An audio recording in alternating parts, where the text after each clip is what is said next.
আজকে আমাদের সকলের পরিবারে মা বোনেরা আছে, আমরাও ভীত সন্ত্রস্ত।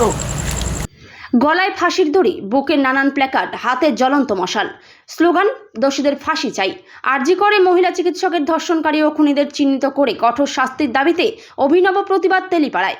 সেদিন রাতে নাইট ডিউটি করছিল ওই মহিলা চিকিৎসক। ক্লান্ত হয়ে হাসপাতালের সেমিনার হলে বিশ্রাম নিচ্ছিলেন তিলোত্তমা। হঠাৎ তার উপর হামলা, ধর্ষণ করে খুন করা হয় তাকে। তার রক্তাক্ত দেহ উদ্ধার হলে গোটা রাজ্য প্রতিবাদে সামিল হয়। ঘটনার তদন্তে পুলিশের পাশাপাশি সিবিআই মাঠে নামে, কিন্তু এখনো পর্যন্ত ঘটনায় জড়িতদের চিহ্নিত করা সম্ভব হয়নি। চিকিৎসক ধর্ষণ কাণ্ডের জড়িতদের গ্রেপ্তার ও তাদের ফাঁসির দাবিতে মিছিলে হাঁটল কয়েকশো যুবক।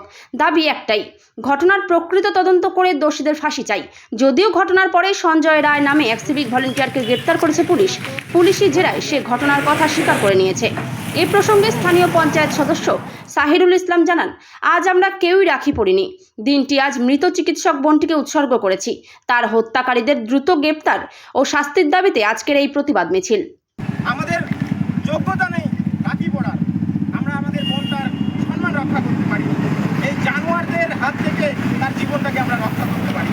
তাই এখন আমরা এই বোনটার আত্মার শান্তির কামনায় আমরা 1 মিনিট নীরবতা পালন করব এবং তারপর এগিয়ে গিয়ে তার আত্মার শান্তির কামনায় মোমবাতি, আমাদের এই বিপ্লবী মশাল তার চরণে সমর্পিত করে আজকের এই সভাটা আমরা শেষ করব।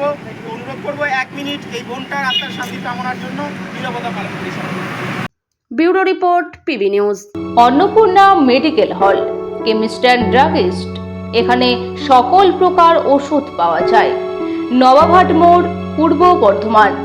যোগাযোগ করুন 6295528655 অথবা 7602347696।